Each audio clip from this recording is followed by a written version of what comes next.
This is the OTB Television Network, a service of Capital District Off-Track Betting.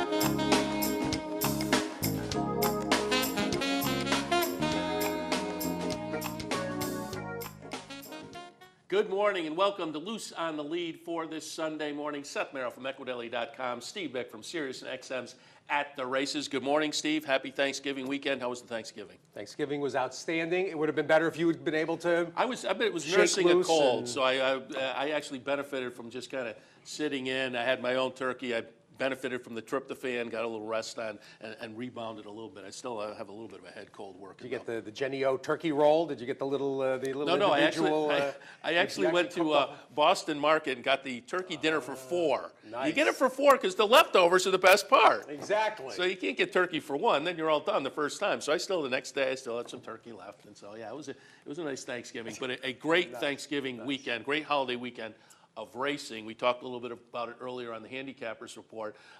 It was just big from Thanksgiving Day on. Continues today, of course, out at Hollywood as that Turf Festival continues. But really highlight Clark, the great group in the Cigar Mile. For me, the Remsen was also one of the highlights. You were down at Aqueduct yesterday, and you say they had a pretty good crowd. A great crowd, a great atmosphere. The building looks good. Of course, the Aqueduct Mural Project is really cool. I was excited to see that.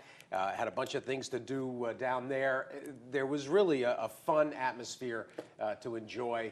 The weather was just good enough. Wasn't as warm and nice as last year when it was in the 60s. It was cold and windy, but at least the sun was out, made it pleasant enough. You had just enough time, 15 minutes or so in the paddock between races before heading inside to watch.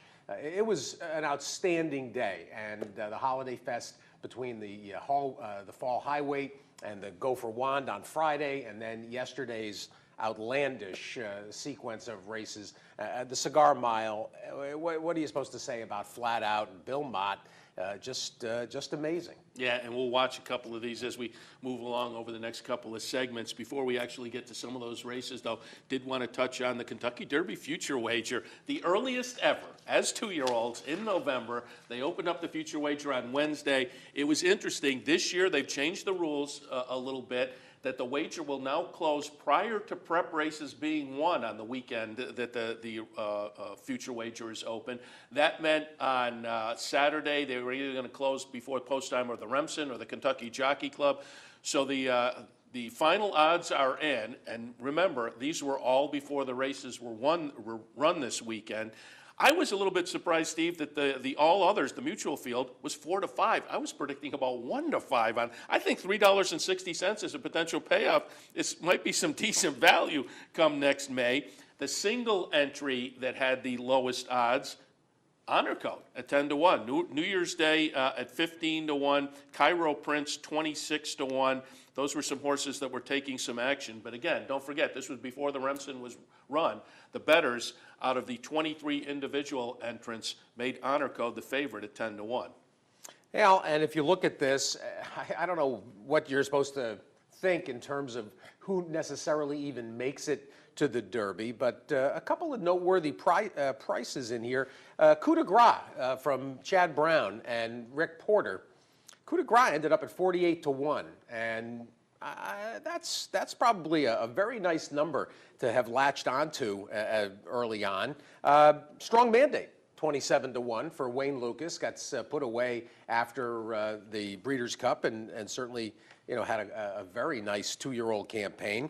You got to think that with Lucas's record, and certainly after this year, his opportunity to get a horse like Strong Mandate to the Derby could work. Shared Belief, they love him on the West Coast. The Hollendorfer gelding, 32-1. So there's a couple of pieces of value there, and there'll be 3 more rounds starting in February, March, and April. $238,000 into that pool, which is actually a pretty decent number considering how early it is and how how amorphic the field is in terms of what you know about them and the prospects to even make it all the way to the first Saturday. For comparison purposes, though, last year the first pool was in February. That was Right. over 600,000. Yeah. So it's significantly lower than that. But But again, it's found money. much earlier. So. It's found money. And as we've noted a couple of times when this was announced, it seems like a good PR move for the Kentucky Derby. Gets the Derby out there Yeah. in the mix in November. And so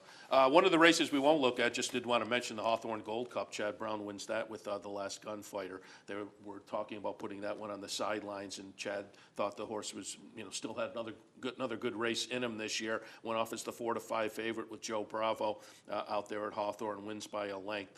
So the Hawthorne Gold Cup yesterday, The Last Gunfighter wins that. Well, and one of the themes, I think, Seth, that if you look at all the action this weekend, and there'll be more into today with the Matriarch and the Hollywood Derby, you had a lot of horses coming out of the Breeders' Cup, a ton of them running. And even though the two Breeders' Cup winners, Golden Sense and Groupie Doll, ended up a fourth, Groupie and with trouble, and Golden Sense not a great performance, I didn't think, and I kind of was against him anyway. But for the most part, there's been any number of terrific performances from Breeders' Cup runners. How about the sprinter that won the Underwood? Majestic Stride wins the Underwood, and who else? There's been, I think, already five Breeders' Cup runners that came back and won. Of course, Alpha and Last Gunfighter, both involved in the Breeders' Cup and that Hawthorne Gold Cup. A bunch of juveniles, too. That's been the other big part of the weekend. You had the Kentucky Jockey Club and the Goldenrod. Later this morning, we'll be joined by John Nichols. And John, not familiar probably to a lot of you, John is one of the best clockers in the game. And it doesn't go out into the media all that often, but I wanted him to go through the 2-year-old card with us and give his view of all of the stars of tomorrow that participated yesterday at Churchill. And then later on, Rich Migliori will join us, of course, in New York, and we'll get Rich's take on the Remsen and the Demoiselle, where we had two absolutely crazy runnings. The Remsen particularly, Seth, which I mean, a pace so glacial and bizarre with riders just looking at each other, and Javier Castellano making the difference with Honor Code, and then the exciting finish where Honor Code comes back and nips Cairo Prince. But that was a very strange undertaking. And we'll look at that in the next segment. And I said earlier on the handicappers report, does that put Honor Code in the running now for an eclipse? I weight him with New Year's Day about the same. I think the voters go with New Year's Day because of the Breeders' Cup, but I disagree. Well, the maiden victory certainly beats the maiden loss. The second in the Champagne, I think, goes very well with the maiden win for New Year's Day. Okay. And then he's got the nice win. But yesterday, it was a slow pace, but I think it went completely against his style. I think he was totally out of his style. That's what was so impressive about it. And then the comeback in the stretch. Yeah. So to me, that impressed. And I think if you're saying, who's the better horse, I think Honor Code's the better horse. There's no doubt about it. And I think we're going to have to wait for the Hollywood Futurity. I mean, nobody that's voting in 2-year-old, for the 2-year-old champion is making this decision until they run that Hollywood Futurity. Because if Shared Belief wins, he is absolutely at or near the top as well. I don't see what did New Year's Day is the beneficiary of the two horses from the outside that had to basically come from the 12 and the 13 hole, which was pretty demanding. I mean, in terms of what went on. I'm not. He wouldn't be my vote. I'm saying I'm going for Honor Code, but I think voters give so much weight to the Breeders' Cup. I think that's going to be the way they tilt. I hope I wouldn't. I hope not. Yeah, we'll see. All right, let's take a look at some of the racing, and let's go back to really the highlight of Friday's racing. Certainly, there were some nice stakes races around the country, but certainly the Clark, one of the highlights of the weekend, absolutely, and the way it wound up. There was some Eclipse implications in there, and that's what brought back some of the Breeders' Cup runners, I think. Game On Dude and Will Take Charge, I think we're both perhaps looking at some Eclipse accolades in here. We will see number 1, Game On Dude, get the lead and look pretty good. But then number 7, Will Take Charge, just kind of lays it on the line and gets up in the shadow of the wire, and I think certainly locked up a 3-year-old Eclipse in here. So it was a really great running Friday of the Clark Handicap down at Churchill Downs. It was an exciting finish. I don't think this was a great race. I think it was an okay race. The Game On Dude ran very well, and from a difficult post. I mean, what Mike Smith had to do there was get out from down inside. There was the speed outside of him that he was going to have to deal with. And you got to admire the way Smith got him in position to go ahead and just be in a spot where he could win the race. And all accolades to Will Take Charge for running him down in space the way he did. But the race came back kind of slow, and how impressed are we supposed to be with beating the likes of Easter Gift, who's 2 lengths back in third? That's such a great and vaunted accomplishment. And Bourbon Courage, off the layoff. I thought this race was just okay. I mean, it was exciting, and yes, it locks up the championship as a 3-year-old for Will Take Charge. But people started right away on Twitter, oh, Will Take Charge is Horse of the Year. No, he's not. No. He's not Horse of the Year. I don't get it. I don't get that talk. I wouldn't make that argument. I certainly, as I say, there's people discussing that. I think he locked up the 3-year-old title, no question about it. And for me, when I say great race, does this go down as one of the all-time best races? No, but it's a great race in that it came down to the 2 horses you wanted to see with a battle to the wire. Oh, yeah, that part was fine. That was good. Those are the kind... you had that all weekend. You had horses, basically the ones you wanted and the ones you would have expected for the most part. Yesterday in the girls' race, in the Comley, you had Toasting, who suddenly resurrected herself, who kind of... during the middle portion of the year for Albertrani was sort of, kind of spinning her wheels. She recaptured some of her good form and almost got to Wedding Toast. Then, of course, there was the boys' race where it came down to Cairo Prince and Honor Code, etc. And then, the tremendous performance from Private Zone.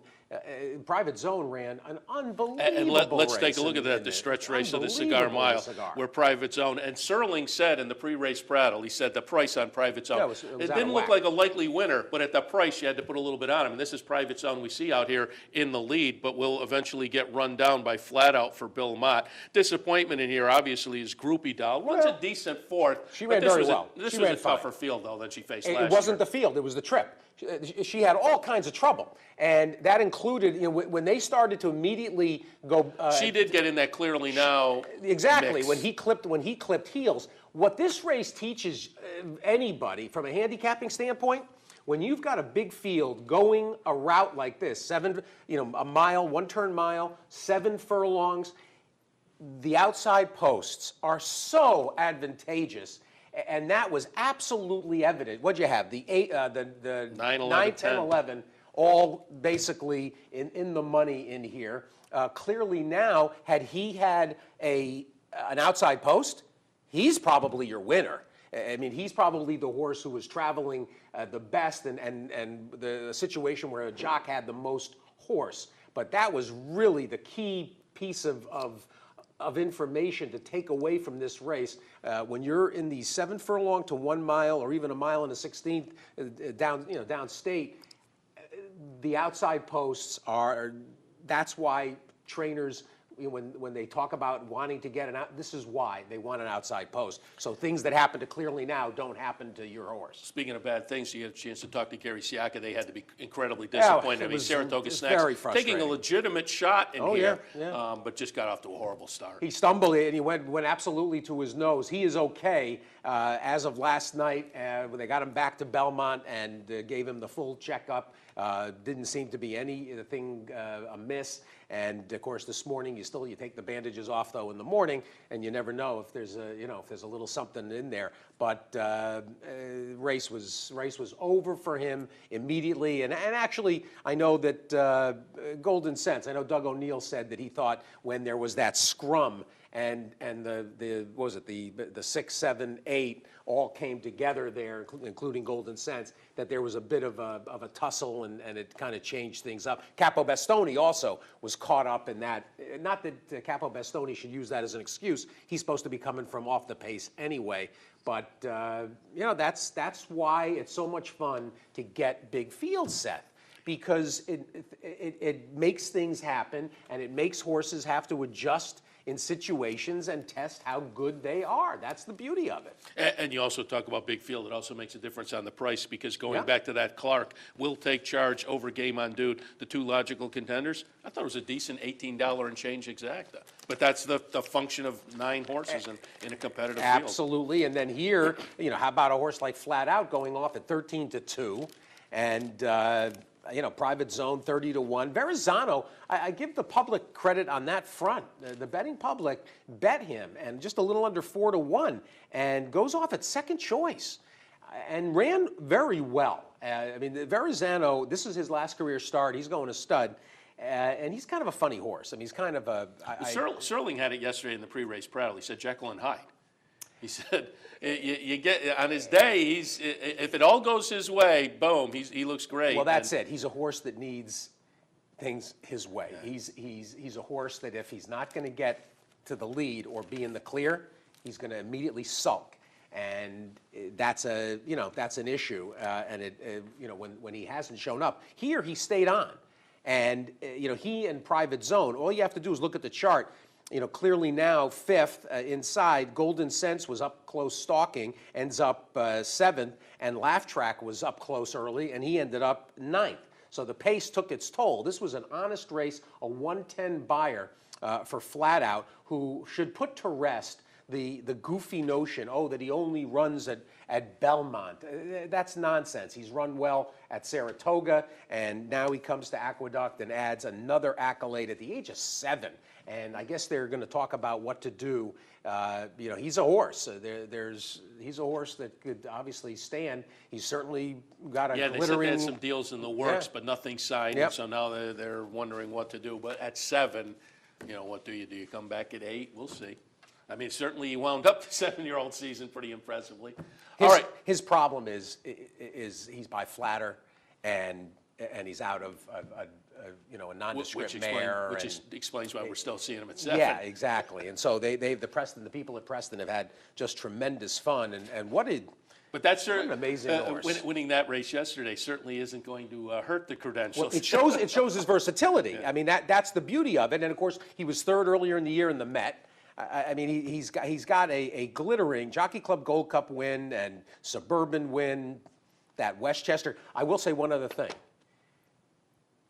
Those that didn't get on board, all you have to do is go back in his PPs and look at what happened when he ran into New Orleans. Then he came back and cut back to the 1 turn. That came in the Westchester.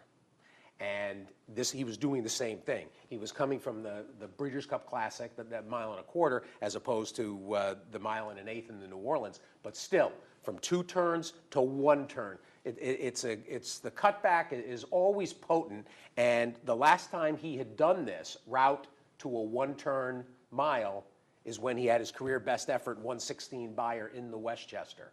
The cutback in this field where there were so many sprinters trying to get a 7th furlong, a horse like this, and also Saratoga Snacks coming off the 1 1/8. I used those 2, and then I used a couple of those 7 furlong type, Clearly Now and 40 Tails and Capo Bastoni were my 4 horses in here. All right. Let's take a break. We'll come back. We'll look at some more of the races from yesterday. A little later on, John Nichols. A little after that, Richard Migliore. All of that when Loose on the Lead continues.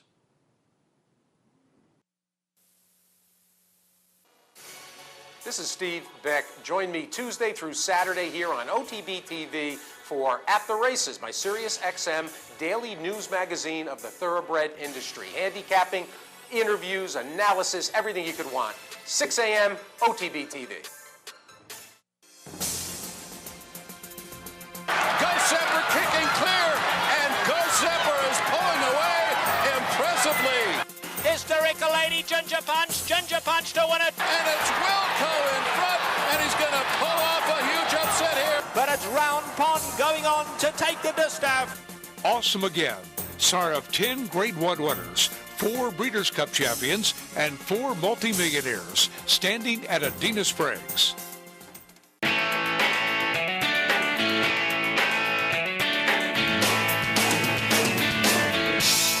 It's more than just a sports bar.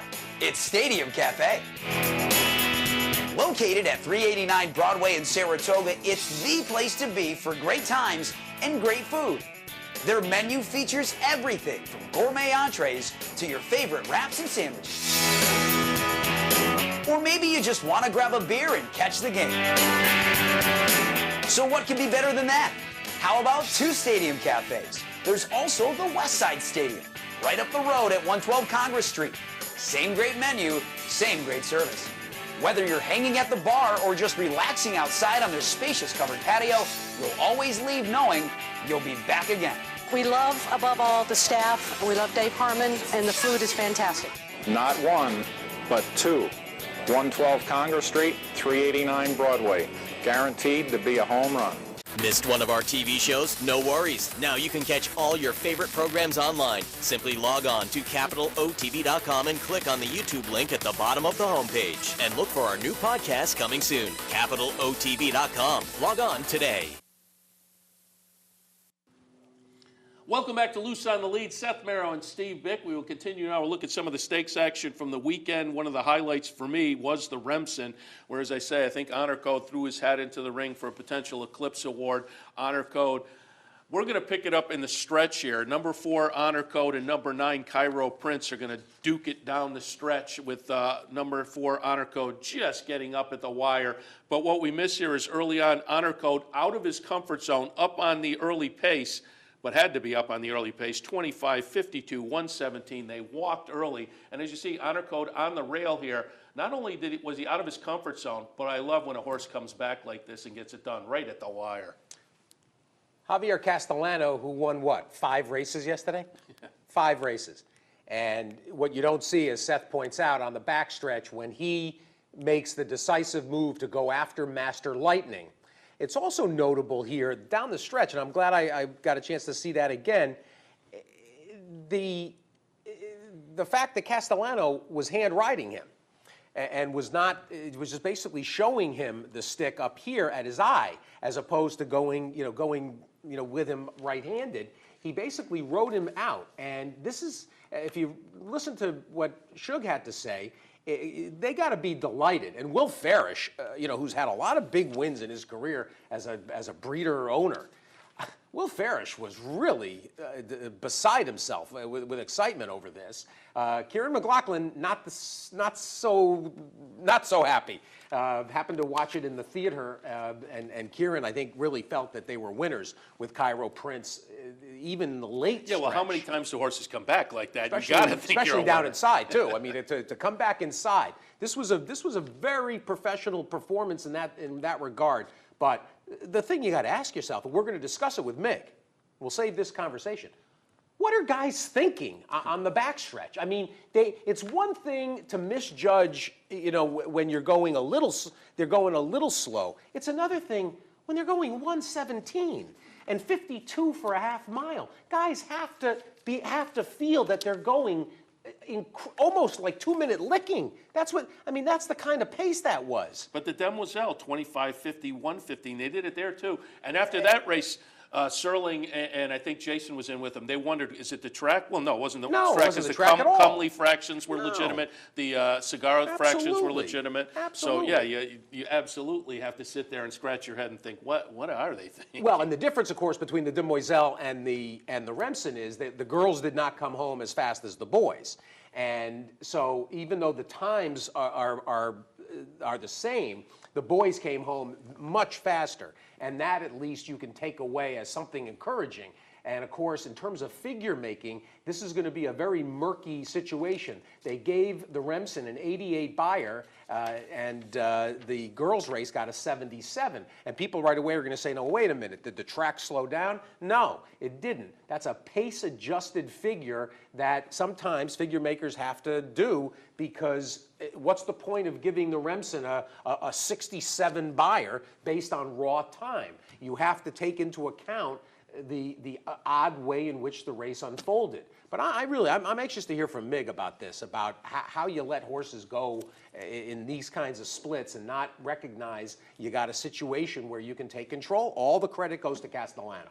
Yeah, and it really does go to Castellano, because we see these races all the time now where it seems like the pace is slow. Snatch and grab. And jockeys just sit back, whereas Castellano, with a horse that doesn't like that style, said, I'm not going to sit back. He went up there and took charge with a horse that, as I say, doesn't like that style. So you tip your cap to him for seeing the situation. All right, let's go to the 2-year-old highlight yesterday at Kentucky, down at Churchill Downs Kentucky Jockey Club. We're going to watch the stretch run here. It is going to be number 6, Tapiture, who made the career debut up at Saratoga, ran second that day behind Strong Mandate, followed up in the Iroquois running third, and then in a maiden special ran third. That means he was still a maiden yesterday. Tapiture gets it done for Steve Asmussen and Ron Winchell. Number 6, Tapiture, moves out of the Kentucky Jockey Club yesterday down at Churchill Downs, moves forward with a nice win, stakes win over the Churchill Strip. That's always nice moving forward into the 3-year-old season.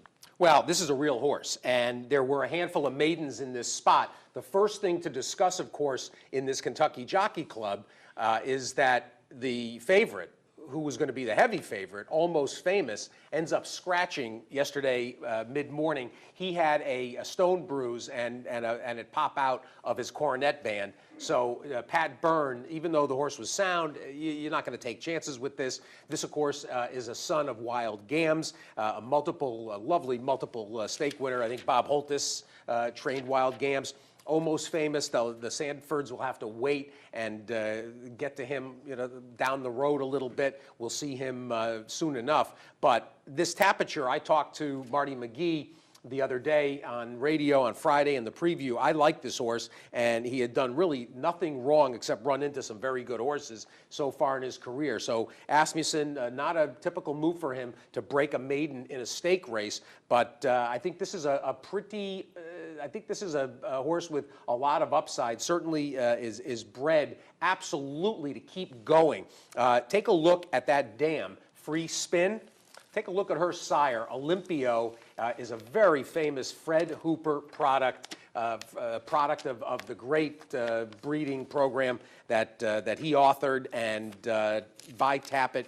This is, I think, a serious colt, and Ron Winchell, one of the great owners, of course, took things over from his dad, the Donut King of California, Winchell Donuts, and with their own sire, Tappet as well. I like this horse a lot, and I'm just looking, the number's been posted, 83 Beyer here for Tapiture, so a slight improvement, and as you said, and I know you love, wins over Churchill. That's one of your box checkers. It can't hurt, that's for sure. And a little later on, when we have John Nichols on, we'll look at yesterday's finale at Churchill Downs, won by a first-time starter named Gold Hawk.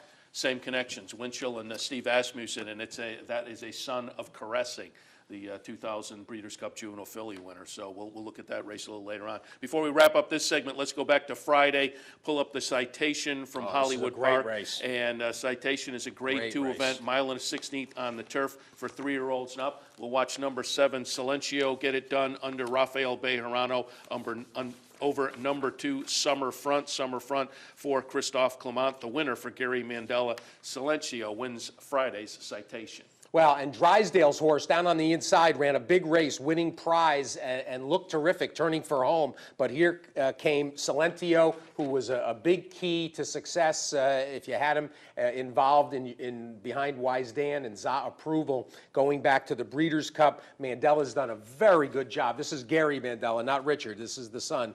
And Silencio, a son of Silent Name, who, of course, stood in New York for a couple of seasons as part of the Adina McMahon partnership, one of my favorite underappreciated, one of the 2 Sunday Silence sons standing in the United States right now. And actually, he's in Canada, I should say, silent name for our sponsor, Adena Springs. But Silentio just ooks out this win over Summerfront and Clement. And, of course, today we'll see Albert Trani and we'll see who else? Chad Brown, a bunch of, and Clement, all out involved in the Hollywood Derby and the Matriarch today. Outstanding action late this afternoon at Hollywood. Yeah, again, that Turf Festival continues today. So plenty of stakes racing over the holiday weekend, but continues on this Sunday. All right. Well, the two other, because we won't get to it later, but the other two stakes yesterday for 2-year-olds, the mile turf races, there was the Miesk and the Generous. And here was Tom Proctor for Glen Hill Farm with Global View. And that's a Galileo running in the U.S. And then Full Ransom, and I was certainly rooting for Full Ransom. You got a nice price in here for Jim Cassidy and Deron Pearson, the ball player. And Full Ransom wins by a head over Savings Account, another Proctor runner. And I thought both of these performances were pretty good. Global View and Full Ransom in the 2-year-old turf stakes. The two races yesterday at Gulfstream ended up coming off the turf. There were going to be the Pulpit and the Wait a While, and they ended up coming off as it happened.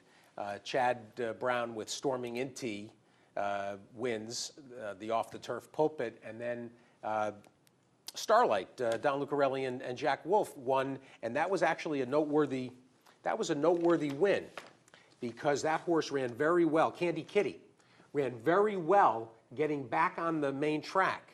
So sometimes a sloppy man. I didn't see the actual, what it was actually labeled, but just watching a couple of races, it looked 80s buyer for Candy Kitty back on the main track, kind of interesting. And I just want to, before we go to the commercial, go back to Wednesday night. I talked about on Racing Across America, but for folks who don't watch during the week, Wednesday night at Penn National, Ben's Cat gets it done again in the Fabulous Strike. So nice win for the fan favorite from King Leatherberry. All right, we'll take our break. When we come back, it will be John Nichols at Churchill Downs. We'll continue looking at some of the weekend stakes action at Churchill and talk about some of the 2-year-olds, yesterday's stars for tomorrow card, right after this. I'm Seth Merrill. Join me weekdays at 10 for Racing Across America. We'll look at important races from around the country, get insight from top handicappers and analysts, and preview the upcoming week in racing. That's Racing Across America, weekdays at 10, right here on the OTB TV network. I didn't want to get just any degree after high school. Horse racing has always been my passion. I was already a lawyer. When I was young, my dad took me to the races. The sound of the crowd. I still remember I'm 40, and I don't want to stay in a career I don't love. I want to follow my passion.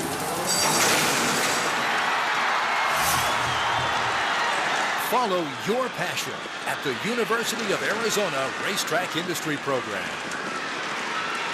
Wagering at CapitalOTBBet.com is as easy as 1, 2, 3. 1. Capital Bet TV, the fastest and easiest online wagering experience where you can monitor 5 different tracks simultaneously. 2. Capital Bet Express. Its straightforward program layout and interactive handicapping information lets you build your wager quickly and efficiently. And 3. Capital Bet Pro, designed especially for the professional horse player. CapitalOTBBet.com. Log on today. Fascinated by the world of horse racing? Interested in honing your handicapping skills?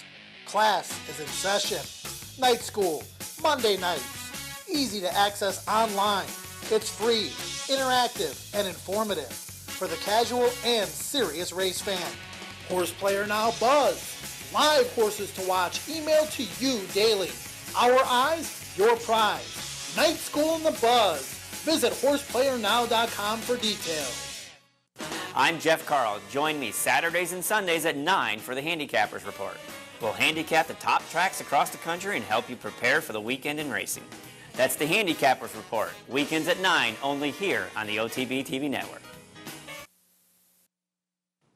We're back on Loose on the Lead, Capital OTB, on a Sunday morning after a wonderful Thanksgiving holiday, but it's not done because John Nichols from Churchill, he had to go to work this morning, certainly, and clock horses, but no racing this afternoon at the Downs after a very good November meet. John, hope you had a happy Thanksgiving, and you're still cooking.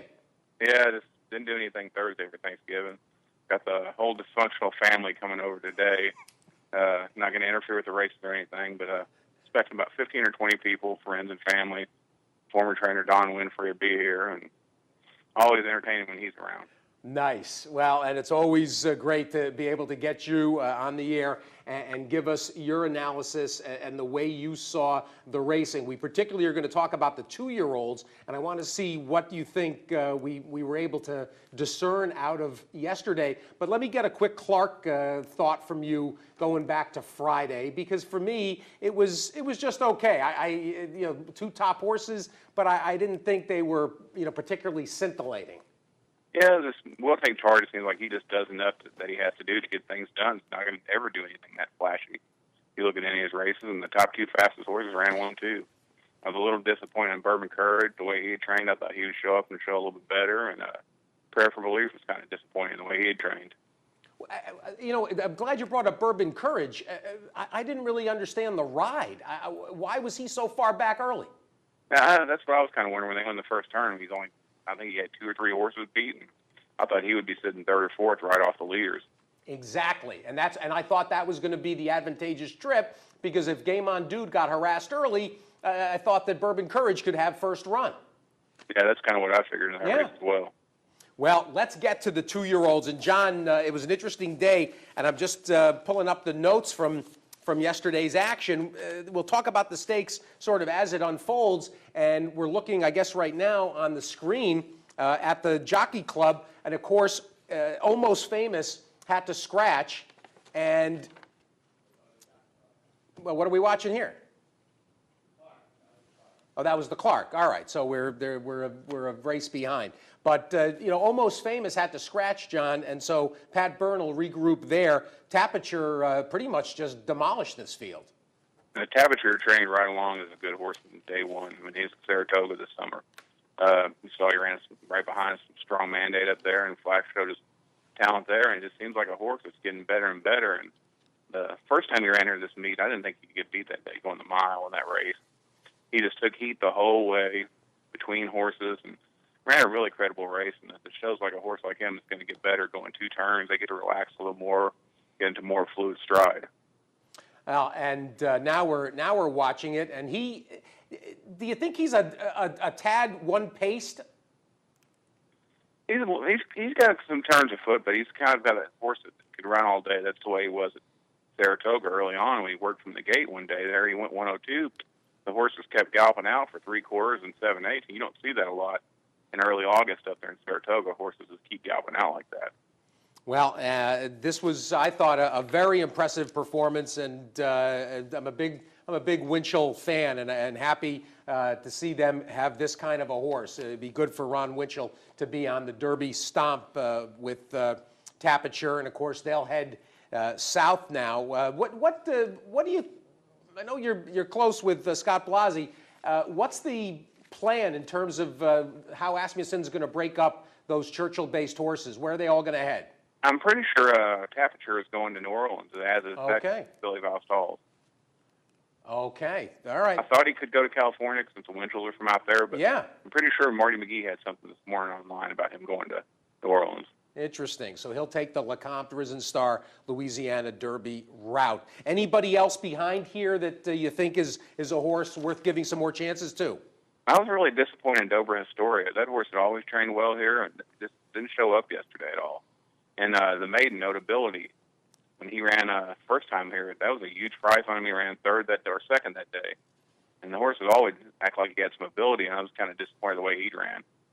He's an English Channel, but he gets over the dirt well, and I'd still expect to see him to show up on the grass down at Gulfstream. Well, and of course, Dale Romans, that's something that Dale does really well with, and Romans had a good day. We'll talk about a couple of his winners, including He's in Front and Wicked Temper. But let's go to the nightcap, because Seth absolutely loved Gold Hawk and the way he wins the debut in the nightcap. And of course, the same set here, Santana and the Asmussen barn. We're going to watch Gold Hawk here basically getting away and winning the nightcap. Yeah, the horse had shown a little talent from day one, and they really hadn't done a whole lot with him. It just seems like it wasn't that long ago he was just going his first 3/8 here. And they worked from the gate with Declan's Fast Cat, and just seemed to be getting better and better. And I still don't think that we've seen the best of him. He looks like a big, rangy thing. Yeah, he does. He does got a lot of scope to him. Just does everything right. It's kind of horse that's going to keep getting better, probably. There you go, Seth. Well, put him on your list. A win at Churchill Downs and the right connection. So the Gold Hawks certainly one to keep our eyes on.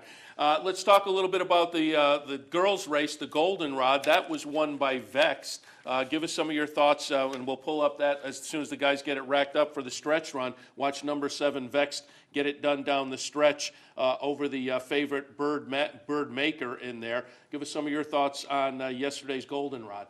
I think Vex is a very talented filly. First race of the meet, thought she was going to win that day. She's kind of herded in on the rail the last 16th of a mile. It was a good learning experience for her, and I know the barns really liked her a lot. She's related to Sign, who won the race last year. And she seems like a very nice filly, and Ian's filly is getting better and better, Birdmaker. It's another filly that's going to watch for down at Gulfstream this winter. While we're talking about the girls, let's go to fairly early on in the card, John, because Dallas Stewart, who had a nice afternoon, Dallas wins a pair, one with Alvarado and one with Sean Bridgmahan, and Bridge had 4 winners on the day, Corey Lannery 3. But Dallas Stewart, unbridled forever. And, of course, Oaks fans will remember the Dam, Lemons Forever, the longest-priced winner ever of the Kentucky Oaks for Dallas Stewart. Dallas has been hanging his hat on that win for a few years now, but here's a second-time starter, and she was very impressive. Yeah, that was really impressive. When you looked up and seen the time, too, 1:21.4. The track had been a little dull around here this past week, so we hadn't been freezing, and we hadn't been able to put a whole lot of water on it. When I saw that time, it was whoa. The filly Cassie's have trained very well in their resistivity, and she just ran by her like she was tied to a fence post and just drew off. I know Norm was surprised she got beat like that. I talked to him after the race, and he was really surprised that horse ran like that. Well, this is encouraging for a second-time starter. I'm going to pull up the fig, as I got to think that this is potentially a low 80s number. I think she had a 96. Yeah, are you kidding? I think Marty McGee had that on the DRF this morning. Wow. Well, if you compare that time to the rest of the day. Yeah, no, it stood out. Absolutely. Absolutely. But I didn't realize it was that big. I mean, she had done very well back in September before she ever ran here. In her first start, she worked really well from the gate. Minute and change, I believe it was. That was in October, I believe, and had a lot of talent. Just needed a race first time out to get everything together, and took some heat that day, and just really moved forward off that first start. That's the way a lot of Dallas horses do. They rarely win first out. How about that? The couple of other notable performances. Want to jump up to a first-time starter. Kellen Gorder does some job, John. He continues to be a guy that impresses with all kinds of horses, and at a big price. Bourbonized, Mike McMahon and the Bourbon Lane team get a first-out victory in that boys' race late in the card. Yeah, I didn't know much about him. Really, he'd been over at Keeneland, and he was here back in June and July when he first started out, just going easy 3/8, easy halves, and he'd worked with a horse, JJ Julep, who actually won, I believe, at Ellis this summer, or Indiana, can't recall. But the horse has been over at Keeneland since then, but the horse is very impressive, and I thought that was one of the better made races of the day. The horse with Ian Wilkson there, Ulaanbaatar, he trained very well. Really didn't like the ride on him yesterday. He was kind of far back, and next thing you know, he's making a run. Ends up on the rail late, which I don't think is really the best place to be. But that horse moved forward off that race, and the McPeak horse, Long Station, and trained well going into that race too. I think that has a potential to be a key race there. You know, and you mentioned McPeak had a starter in almost every race on the card. Did not have a great afternoon. Phil Simms had 6 starters over the last 2 days, and he did get a win with that Homesick Angel in the other division of the 7 furlong fillies race. Yeah, the filly was very impressive. She ran earlier in the meet and was second behind Birdmaker, who ran second in the Pocahontas yesterday, or the Goldenrod, But that filly really drew off from that field and looks like a very talented filly. And I believe Phil Simms will probably go to Oaklawn this winter like he did in the past. Well, and Phil Simms has been on a nice roll. He's had a very good fall. Yeah, he does a really good job. I mean, I don't see him train here at Churchill, but the times I've been over at Keeneland, he does well with like limited stock. I mean, he's starting to get a few better horses, like more high purchase prices. But you could look back at Hot Cha Cha, then Don't Tell Sophia horses that he has nothing in the money they've earned. He does a very good job. Well, you mentioned Hot Cha Cha, and in fact, in that second race yesterday, Hot Cha Cha's little sister debuted, Cha Cha Ridge. Yeah, I've never seen her train really. She was a Keeneland during the fall, but she didn't run I much. noticed that. A couple of other notes. Let's take a look at your thoughts on the two-turn races, John. There was Skittlebomb winning the opener. That was the Philly race, 1 mile and a 16th. And then Commanding Curve, Dallas Stewart's other winner. Yeah, the Skittlebomb, she trained okay going to that race. And, it seems like kind of a grinder the way she ran yesterday. I'm not really sure what was behind her, if that was a grade of a field, but she could go on, do okay down the road. And then Commanding Curve came back, ran a similar race, 80 Beyer winning that group in the 4th, going 1 mile and a 16th. Yeah, he seems like another kind of a bit of a grinder. Kind of had a good trip yesterday. Kind of came wide, which I think was probably the best place to be on the track. But horse looked okay. He'll fit in down at Fairgrounds. Imagine you'll see him going to the Lecomte Trail. And one other we've got to mention, of course, Mark Casse, who just seems to have an endless supply of nice 2-year-olds. Here was Conquest Titan, and of course, Seth is a sucker for these Churchill-based Casse-Oxley runners. How good was Conquest Titan yesterday? He was very impressive. He had came back from Breeders' Cup and trained great. I mean, trained better than any horse on the ground, probably. I was really, when he got away last like there, I was kind of expecting, I was like, oh, this doesn't look good. He was trailing the field, and the move he made on the turn was very impressive. And I know the barn's very high on him, and I'd say they'll go right on the Derby Trail down in Florida this winter with him. John, before we wrap up, was there anybody else on the card or anybody that wasn't out yesterday on the Stars of Tomorrow? Who should people be aware of as we make the transition toward Oaklawn and Fairgrounds and Gulfstream and Tampa? That was pretty much all the non-starters on the ground, probably 80% of them that ran yesterday, I would say. But the one horse of Kellen Gorder's Bourbon Warfare, who was on the also eligibles, didn't get in and was trained pretty well. That's kind of one horse I'm kind of looking forward to. I don't know if he's going to Florida or Fairgrounds. I'm not sure. He's taking divisions both spots, I believe. And what about Pat Burns' horse, the scratch from the Jockey Club yesterday, almost famous? There's some foot issues. He's got time to take over that. And I mean, he'll like Gulfstream a lot with the speed he has. He carries speed down there. See how he comes back from these foot issues. Well, John, where's your speed going to carry you? When you getting down to Gulfstream? Probably not till February. I'm not working there this winter. Allergies tear me up in South Florida for some reason. I can make it there about 4 or 5 days, but I'm taking it easy here the month of December. Going to New Orleans the day after Christmas. Spend some time down there with my friends down there and go to the Saints game. Then I'll be back in Kentucky. Then if the weather's okay, I may go to Oaklawn for the first week of the meet and be in Vegas for the NTRA championship at the end of January. Very nice. So are you qualified for NHC? Yeah, I've already qualified. Attaboy. Well, I've qualified, and Don Winfrey qualified as well. So we're headed out there again this next year. Oh, that's great. That's great. John, as always, appreciate it immensely. Terrific meet, of course, at Churchill. It's been a good fall. That September meet was a big boon, wasn't it, to having... Yeah, that helped a lot. A lot of guys that would sit around normally that started their horses there, got races under them, and just kept going. It was pretty busy all the way through September till yesterday. Yeah, exactly. I sensed that right away. The cards, nice full cards. The racing was very good. Horses were sharper. That's been a big boon to the calendar. And, of course, now we got the long winter up there at Florence, Northern Kentucky. Turfway starts today. John, thanks so much. Okay. Thanks, Steve. Thanks, Seth. I'll see you at Saratoga this summer, Seth, and I imagine I'll see you here Derby week, Steve, unless I see you in Vegas before then. Vegas or Florida, maybe even... I've been getting invites to go to Hot Springs. I've never been. It's worth the visit. And I know you've been. Seth's been. I may have to get out there. Yeah, it's been about 5 or 6 years since I've been there, but I spent one winter there. And it's a real fun racing. They love racing. It reminds me of Saratoga. Exactly. But all the fans wear camouflage. That's the only difference. I love it. I love it. John Nichols, the head clocker, of course, at Churchill Downs. John, enjoy the turducken and your own Thanksgiving today. Okay, thanks, Steve. Thanks, buddy. John Nichols, who has got as good an opinion, Seth, as there is anywhere.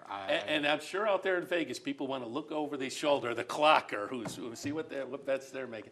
All right, we'll head to a break now. You say I'm a sucker for those Cassie Churchill-based horses. Hey, fool me once is my not this year. I'm not so sure. All right, we'll head to our last break. When we come back, Richard Migliore. We'll talk a little New York Stakes action right after this.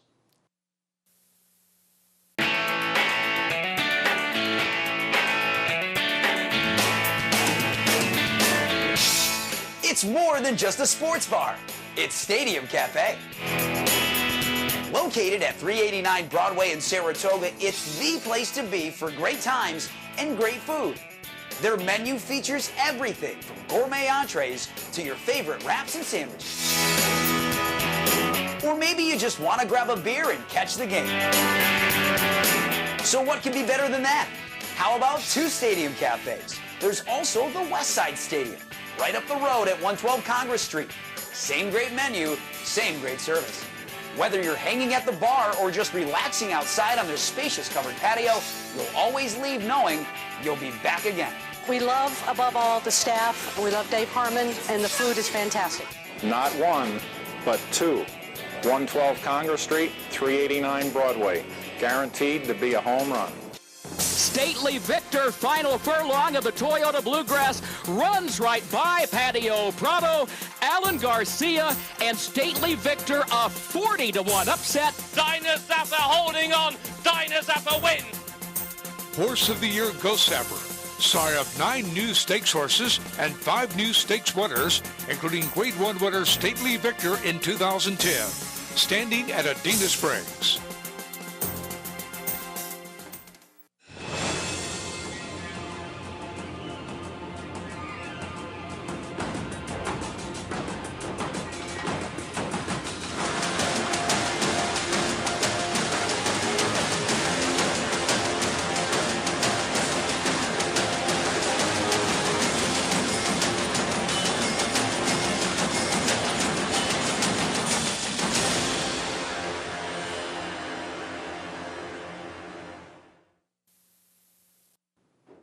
We're back on Loose on the Lead on this Sunday morning, and fresh off a conversation with John Nichols at Churchill, we're going to turn our attention for some analysis from Rich Migliore, of course, from NYRA and HRTV. And Mig, on your way to Aqueduct, fun day yesterday. Great day of racing, Steve. And it, usually you don't get as many exciting finishes on these big days. I think yesterday lived up to its billing, and it was a good way to end the Grade 1s for the season in New York. Well, let's start with the last Grade 1 of the season, which was this Remsen. And Seth and I watched the race. We talked about it. I discussed the pace-adjusted speed figure. But you've got to explain how jockeys go 52 for a half mile and 117 for 3/4. I don't care if they're 2-year-olds going 1 1/8 miles for a first time or not. What is in these guys' heads? Well, Steve, I've been saying this for a long time. I think it goes back to the lack of foundation that a lot of jockeys have in America these days. I won't say everybody, but the majority of jockeys nowadays don't have a good clock in their head. They just haven't developed it the way we used to have to. Back in the ancient times when I was an apprentice, you worked 10, 12, 15 horses a morning, and if you got it wrong, not only didn't you ride, your boss put his boot in your butt, and you just you learned, and you learned what an 8 and 12 felt like, what an 8 and 11 and change felt like, what an 8 and 13 felt like, and it seems like now everybody wants to defer to somebody else instead of being the one to make the pace because they're unsure of how fast or slow they're going. They're allowing someone else to take the initiative, and other than Javier Castellano recognizing that Honor Code was well within himself where he was and allowing him to lay up close, and obviously the horse on the lead who just wasn't good enough. You gotta look at everybody else and go, guys, you know what? You gotta hone your clock, and I'll go one step further too. Jockeys don't work as many horses in the mornings as they used to. Established jockeys used to work a lot of horses. Angel Cordero, George Velasquez, myself, Eddie Maple, and I think that keeps your clock in tune. That keeps you sharp as how fast or slow you're going by working a lot of horses in the morning. Now, guys, most top jockeys do not work as many horses as they. Well, did we lose Rich? No, I think he's still there. He's still Yeah, there? no, okay, I'm there here. we go. I'm here. Okay. Well, in the meantime, we also saw something, Rich, late in that race you just don't necessarily see from a 2-year-old. Castellano not only rides to the wire and gets honor code back past Cairo Prince, but he does it without using the stick. He just was waving at him and hand-riding him, and I thought that was the most notable part of the re-rally to get up and get to the wire. Well, I think when he hit the front, he hadn't been in that position before where he hit the lead, earlier. When he broke his mate, he made the lead inside the 16th pole. In the Champagne, he just missed. And I think Javier recognized that he kind of got to waiting on competition, like, I hit the front, my job is over. And then when he felt the challenge, they were streaking the last eighth of a mile because of the slow pace, so they were really finishing. The first three finishers are all very good colts. We are very privileged. I think we're going to see these three horses go forward because they all finished. And I think he realized, if I hit him, I'm probably just going to throw him off balance. He's running as fast as he can. Of course, I'm going to keep urging him on so he doesn't lose his focus. But, when a guy's riding in that zone Javier's riding in, just confidence, winning races and bunches the way he is, I think it gives him the freedom to do that, and I appreciate that. I think it was just a perfect example of a guy's confidence level at its highest point. Well, this obviously sets up for the winter months. Kieran McLaughlin was frustrated, I think, and a little upset that Cairo Prince doesn't win this race, but they'll all have a chance to regroup. Jimmy Jerkin's horse, I thought, ran very well third in here, too, which I don't think has been mentioned too widely. Now, he ran terrific because I was standing, right by the winner's circle. And when they broke out of the gate, they went about 40, 50 yards, and he got bounced around a little bit and got squeezed. And I think he would have laid up a little closer. I think Rajiv Mirage was aware that the pace wasn't fast, but once he kind of got shuffled back a little into the first turn, he had to play the hand dealt him. I think Cairo Prince, besides, obviously, I think Luis Saez misjudging the pace. I also think that this horse has shown a little bit of a propensity to lay in when he gets the horses. And I don't understand, if you've been riding a horse and you know he has that propensity to want to hang on a horse just a little bit, why you wouldn't be prepared for that. I wouldn't get to him with my stick down in my right hand where now I've got to pull him off the horse and correct him. I already have my stick up in my left hand trying to drive past him. And I think those are two critical parts of probably what Kieran's frustration is A, the misjudging the pace, and B, not being set up to have your horse's attention when he gets to that last horse. And Rich, we only got a couple minutes left, but let's shift our attention to the girls now. The Demoiselle, again, a very slow pace. Not quite as slow early as the boys, so they didn't come home as fast, but it is Stop Charging Maria in another ding-dong battle over the other Pletcher runner, Got Lucky. It's going to be a Pletcher exacta here. Javier Castellano wins both of the 2-year-old races yesterday. But again, given the early pace and the finishing time, what do you look forward to for these 2-year-old fillies? Well, I really like the second-place finisher, Got Lucky. I thought when she got in there, she got a little intimidated and hung in there a little bit. And then when I went to the jocks room after the race, I was talking to Mike Smith, and he said, she wasn't intimidated inside that horse, but she spotted all the photographers on that stand by the wire about 70 yards out. And if you watch her ears, she gets to pricking her ears, putting her toes in the ground a little. And then if you watch the head-on, she actually takes 3 or 4 steps out as they go past where those photographers were. And I think she was the best horse, and I think she got the most upside. She'll definitely get, the ground, I think, a mile and an eighth, and even a little bit beyond is well within her scope. And out of that race, out of the 3 that were right there at the wire, I want Got Lucky going forward, especially next year. Mike Smith says already it's his Oaks filly for next year. Unbelievable. Let's also quickly get a couple of words in, Rich, on your take on the feature, on a tremendous cigar mile, and what can you say about 7-year-old Flat Out? I thought the key to this race was the post positions as it turned out. It shows you how valuable it is to be lined up outside in this kind of a configuration with a bulky field. Oh, absolutely. One-turn races like this with a long run down the backstretch, let me have an outside post anytime. and flat out shown that fondness for the one turn where he can get in that kind of big rhythm of his, and he's more efficient that way. And he shows up every time he gets pace in front of him. And unlike a lot of the other races yesterday, there was legitimate pace, and you got to give Private Zone a lot of credit for hanging in there. I think when you look at the race over, and I've watched it a few times now, when clearly now Cliff Deal, it really, really affected Groupie Doll and Laugh Track. They got stacked up behind her, so everybody will focus on clearly now clipping heels, and that's obvious that it affected him. But I think if you look behind him, the way those horses got stacked up, it hurt them even more. And I really think it was unfortunate because I think we would have seen a little bit of a closer finish, although I think Flat Out was the best horse. Anything else to add to? Of course, there was the Comley, and we saw a terrific finish in there as Toasting kind of resurrected herself after, kind of fishtailing around through the middle part of her campaign. Yeah, boy, she ran big. And I think it's something people need to pay attention to, Steve. I think certain times of the year, certain fillies don't like the summer, don't like the heat, or certain fillies, the springtime, they come in the cycle.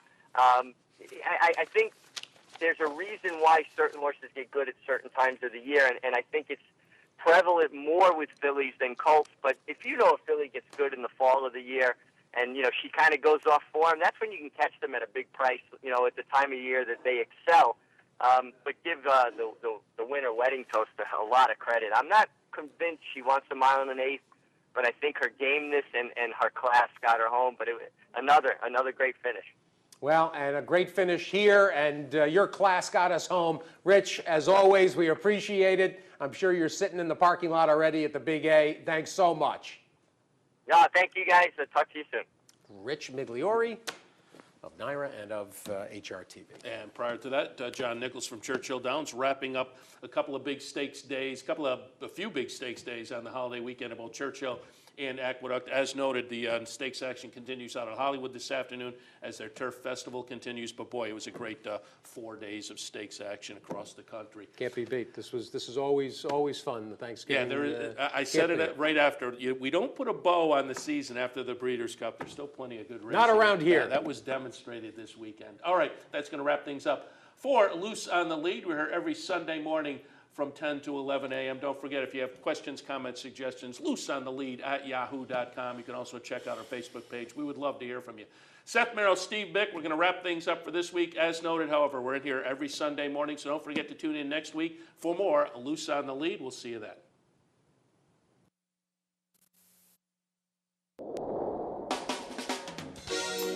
You're watching OTB TV, a service of Capital Off Track Betting.